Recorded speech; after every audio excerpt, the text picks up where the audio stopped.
భాగవతం విందామని సంకల్పం కూడా చేసినంత మాత్రం చేత భాగవతం వినరు. ఈశ్వరుని యొక్క అనుగ్రహం ఎవరికి ఉంటుందో వారు మాత్రమే భాగవతం వినగలరు. రెండవది మూకపంచశతి. మూకపంచశతి చెప్దాము అని సంకల్పం చేస్తే చెప్పడం సాధ్యం కాదు. పరదేవత యొక్క పరిపూర్ణమైన అనుగ్రహం ఎవరికి ఉంటుందో వారు మాత్రమే మూకపంచశతి చెప్పగలరు.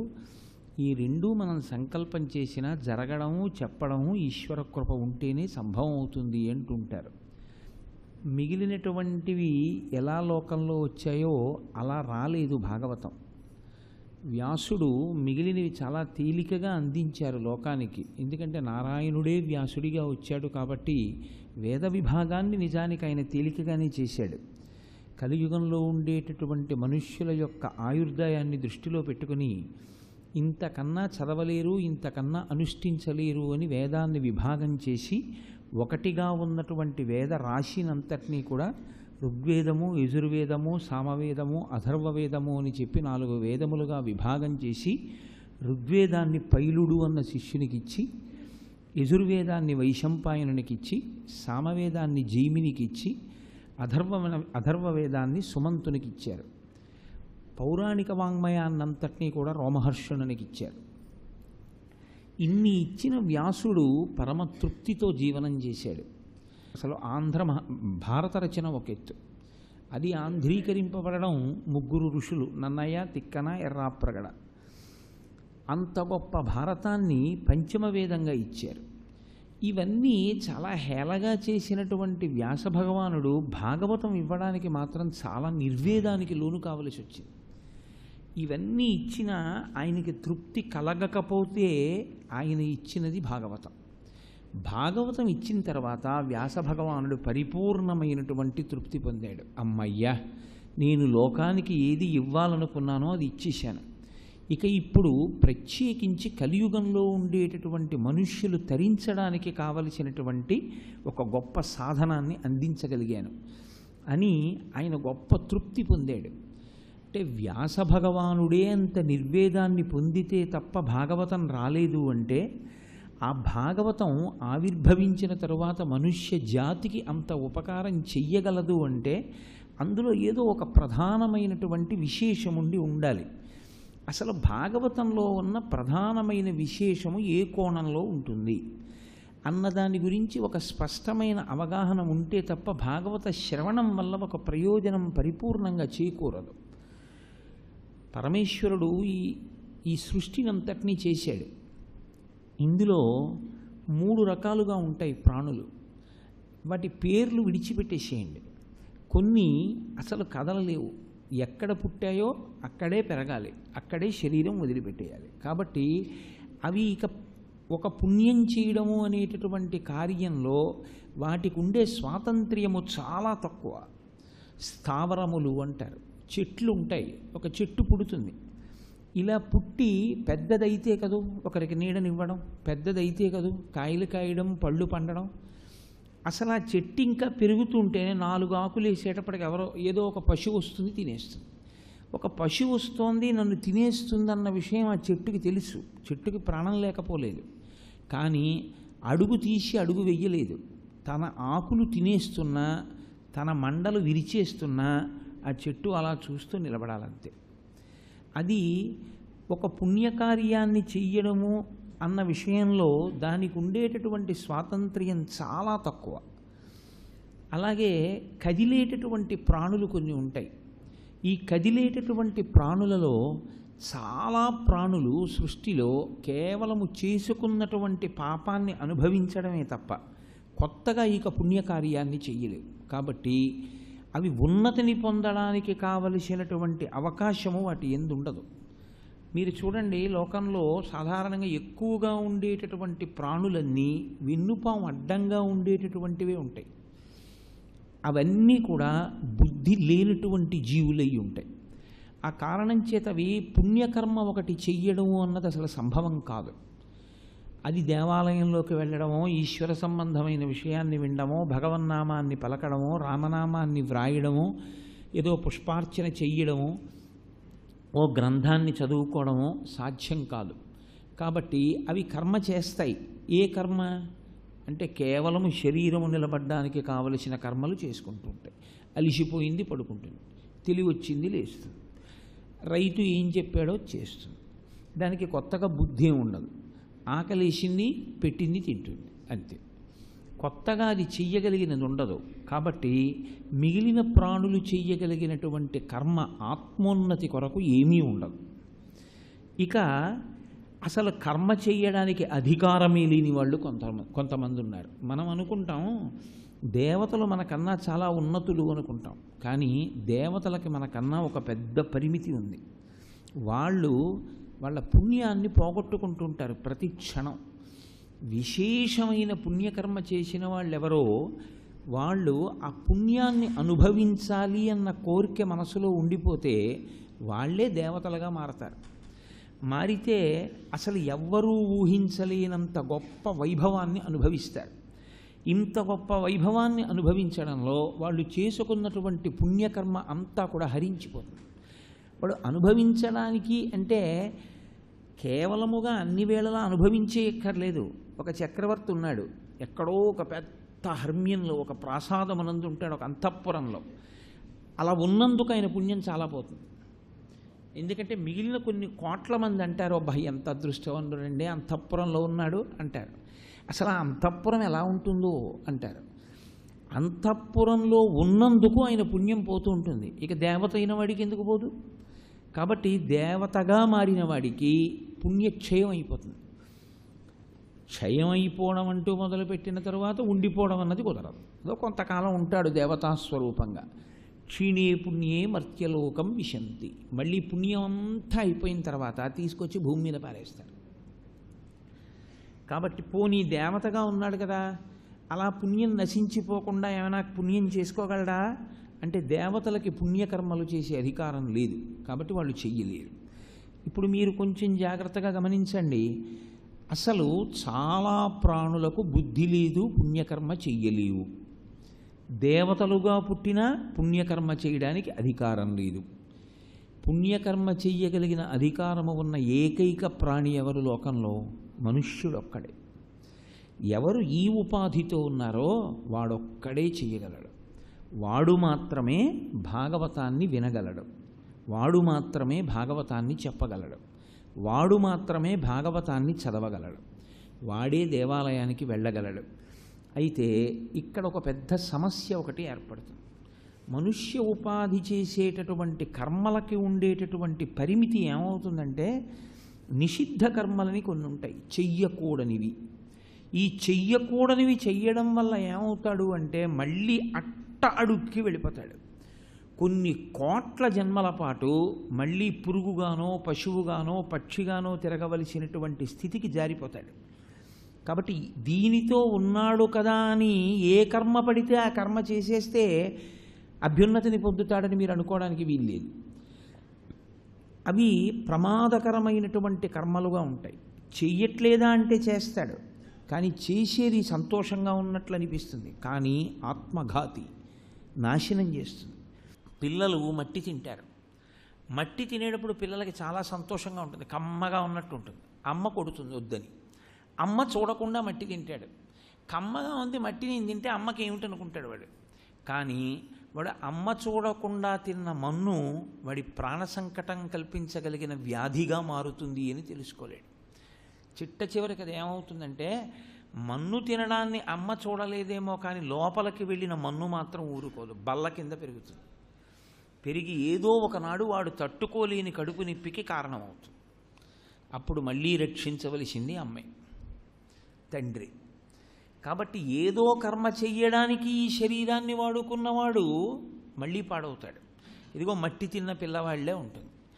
కాబట్టి నిషిద్ధ కర్మ చేస్తే ఇబ్బంది. విహిత కర్మ చెయ్యవలసిన పని, వేదం చెప్పిన పని ఏది చెయ్యాలని చెప్పిందో అది చెయ్యడం, మళ్ళీ అందులో ఒక పరిమితి ఉంటుంది. ఈ కర్మ చేసేటప్పుడు యాంత్రికంగా చెయ్యడం లేదా ప్రతిఫలాపేక్షతో చేయడం. ఈ కర్మ చేయడం వల్ల నాకేదో వస్తుంది, ఆ భావనతో చేస్తే ఈశ్వరుడు దాన్ని పుణ్యం కింద పెంచుతాడు. పుణ్యం చాలా పెరిగిపోయింది అనుకోండి, దాంతో ఇబ్బంది వస్తుంది.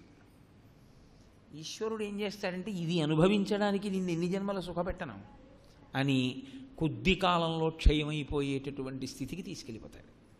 అడిగాడుగా, నాకు పుణ్యం కావాలన్నాడు, ఇచ్చాను. కాబట్టి ఇంత పుణ్యం ఏం చేయాలి? ఇప్పుడు మళ్ళీ పోవాలి, అది క్షయమైపోవాలి. అయిపోవాలి కాబట్టి మళ్ళీ ఓ ఉపాధిలోకి తీసుకుని గొప్ప సుఖాన్ని ఇస్తాడు. ఈ సుఖం ఎలా ఉంటుంది అంటే, పుట్టినప్పటి నుంచి కొన్ని కోట్ల మంది మేము ఊహించలేని పుణ్యం అంటుంటారు. అబ్బాయి ఏం అదృష్టవంతుడు అంటుంటారు. అంతే పోతుంటుంది. ఒక రాజుగారికి కొడుకుగా పుట్టాడు, అబ్బా యువరాజు గారండి, పోయిందంతే. ఇంతకు ముందు చేసిన గొప్ప పుణ్యం ఏదో కొట్టేస్తాడు. రాచప్రాసాదంలో రాచబిడ్డ, అందరూ తిననిది అరుదైనది తింటాడు, పోయిందంతే. ఎవరూ పడుకోని హంసతూలికా తల్పం మీద పడుకుంటాడు, పోయిందంతే. గత జన్మలో చేసిన పుణ్యం.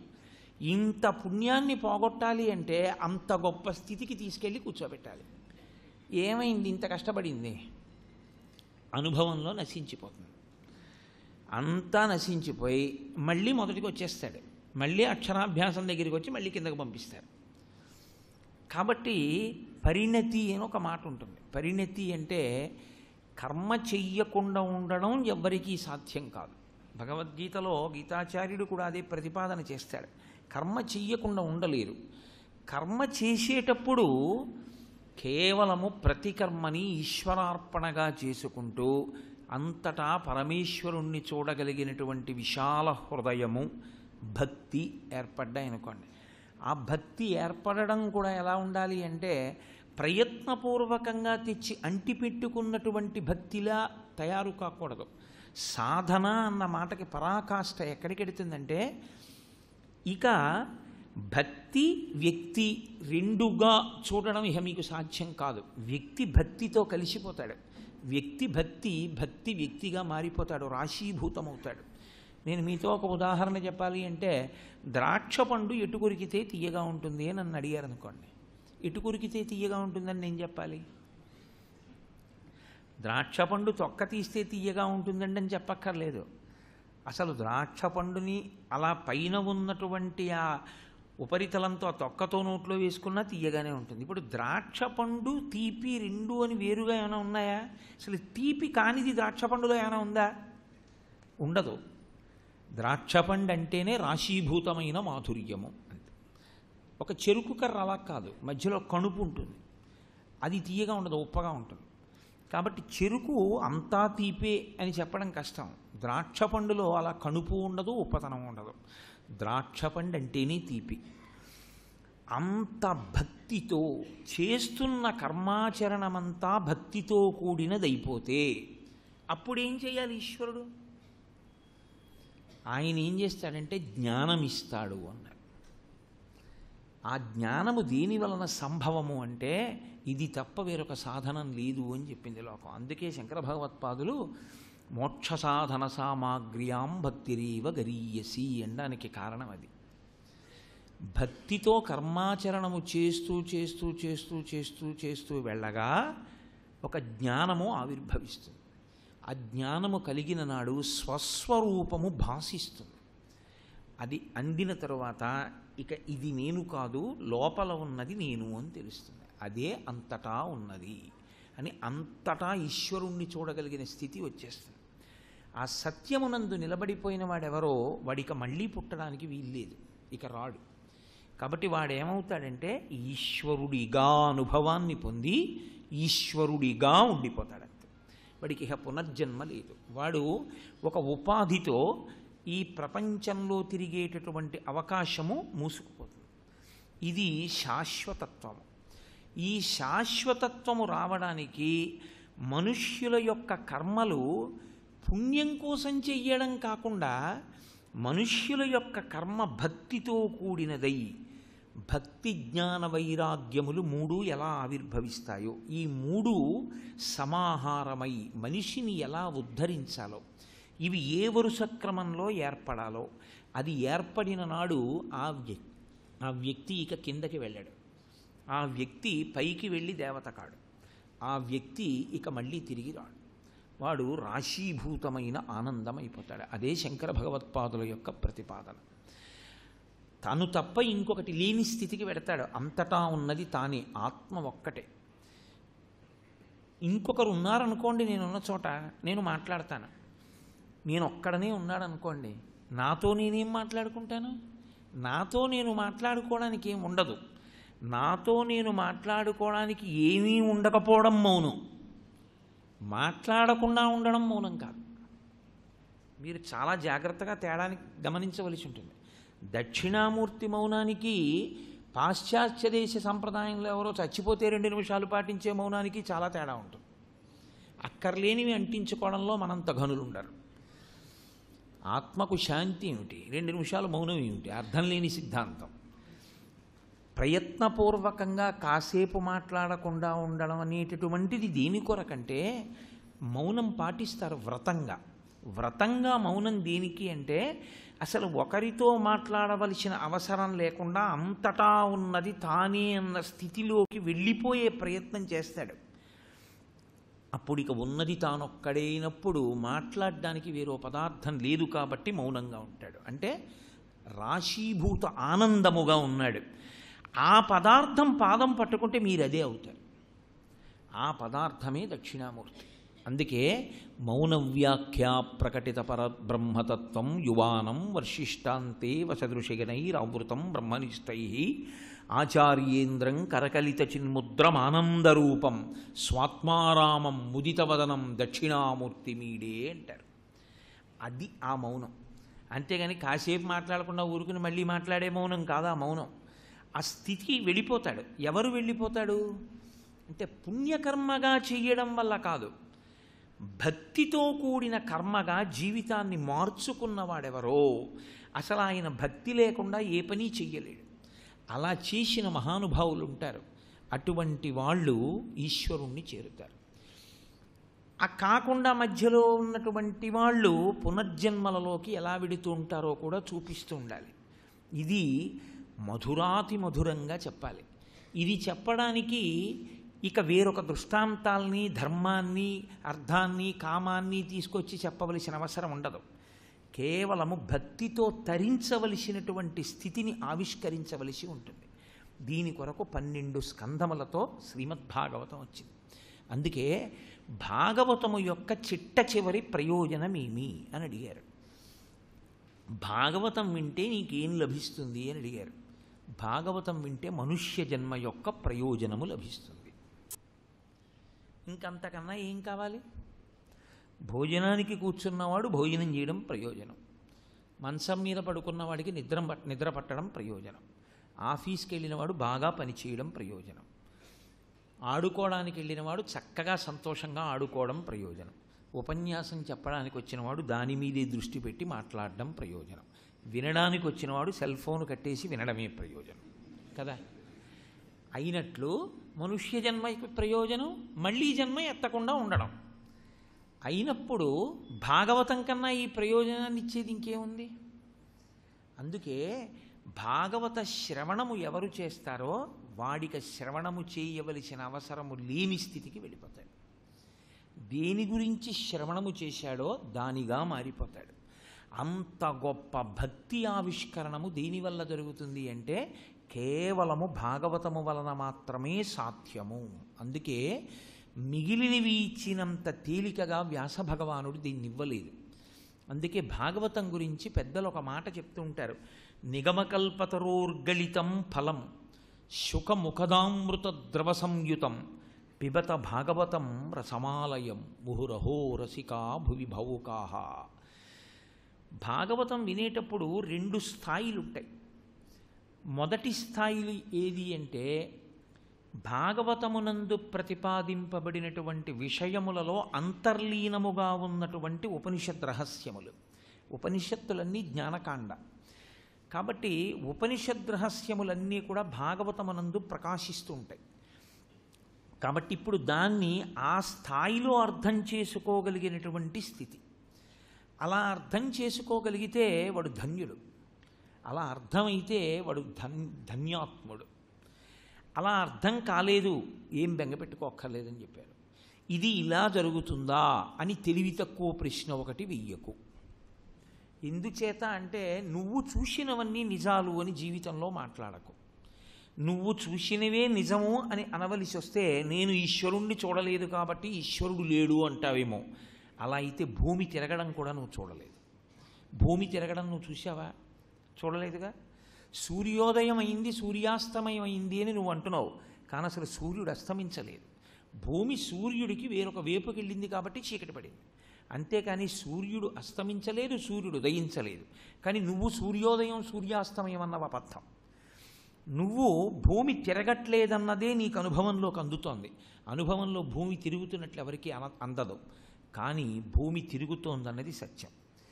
భూమి తిరుగుతోంది అన్న విషయాన్ని ఒక సైంటిస్ట్ చెప్తే ఒప్పుకున్న నువ్వు ఒక ఋషి చెప్పిన భాగవతాన్ని అంగీకరించలేకపోతే నీ కర్మ. ఎందుకని అంటే అన్నీ నా కంటికి కనపడితేనే ఈశ్వరుడు అనుకున్నవాడు పెద్ద మూర్ఖుడు. అన్నీ నీ కంటికి కనపడవలసి వస్తే చాలా కనపడని నువ్వు అంగీకరించావు. అలాగే అలా కంటికి కనపడే స్థితికి ఎదిగే ప్రయత్నం చెయ్యాలి, కానీ నువ్వు మూర్ఖత్వంతో వాదించావని ఉన్నానని నిరూపించుకోవడానికి రావలసిన అవసరం పరమేశ్వరుడికి ఉండదు. ఆయన భక్తికి కట్టుబడే ఉండేవాడే, కానీ ఆయన ధిక్కరించిన వాడికి కట్టుబడేవాడు కాడాయన. కాబట్టి భాగవతము ముహురహో భువి భావుకాహ పిబత భాగవతం, భాగవతాన్ని జుర్రుకో, తాగు. మీరు చూడండి, కొన్ని పదార్థాలని తినేటప్పుడు ఏ పదార్థము తినవలసి ఉంటుందో దాన్ని ముందే నిర్ణయం చేసేసుకుని అది తినేసి ఇది పనికి రాదని నమ్మి అవతల పారేస్తాం. అరటిపండు ఇచ్చి తినండి అన్నాను అనుకోండి, అరటిపండు ఇచ్చి తినండి అంటే ఇది తినక్కర్లేదు అని మీరు నిర్ణయానికి వచ్చేస్తారు. అరటిపండు తొక్క విషయంలో ఇలా విప్పేస్తారంతే. విప్పేసి పండు తినేసి తొక్క అవతల పారేస్తారు. ఎందుకంటే తొక్క తినక్కర్లేదు మీకు నమ్మకం. నేను మా వైపు ఉంటాయి కొత్తపల్లి కొబ్బరి అని మామిడి పళ్ళు, ఆ మామిడి పండు ఇచ్చి తినండి అన్నాను అనుకోండి, ఎంత ప్రాజ్ఞుడవనివ్వండి, వాళ్ళు చూస్తున్నారు వీళ్ళు చూస్తున్నారని కూడా నిగ్రహించుకోలేడు. ఆ తొక్క అక్కడ పెట్టి టెంకని ఎంతగా చీకేస్తారంటే పచ్చగా ఉన్న టెంక తెల్లగా అయిపోతుంది. అంటే ఇక దాంట్లో ఎక్కడ రసం ఉండడానికి అవకాశం ఉండదు. ఆ ఉండేటటువంటి పీచుని పళ్ళతో పట్టుకుని చీకేస్తారు, అంత తీయగా ఉంటుంది. అంటే వివరణం అయిపోవాలి, అది తెల్లగా అయిపోయి ఇక ఏం లేదు అక్కడ జుర్రుకోవడానికి. అప్పుడు వదిలేస్తాడు. తొక్కని అంతే శక్తి కొలది పిండేసి మరీ చీకేస్తాడు. అంతలా ఎందుకు చీకేసావు నువ్వు అంటే దాన్ని ఎటువైపు నుంచి అలా తాగుతున్నా ఆ తీపి అలా ఉంటుంది. భాగవతాన్ని జుర్రుకో, జుర్రుకో అన్న మాటకు అర్థం నువ్వు ఎటువైపు నుంచి తాగినా అలా తాగగలిగినటువంటి రసికుడవు కా. అంత భక్తితో ఇది సాక్షాత్ వ్యాస భగవానుడిచ్చింది. సర్వం శ్రీ ఉమామహేశ్వర పరబ్రహ్మార్పణమస్తు. స్వస్తి.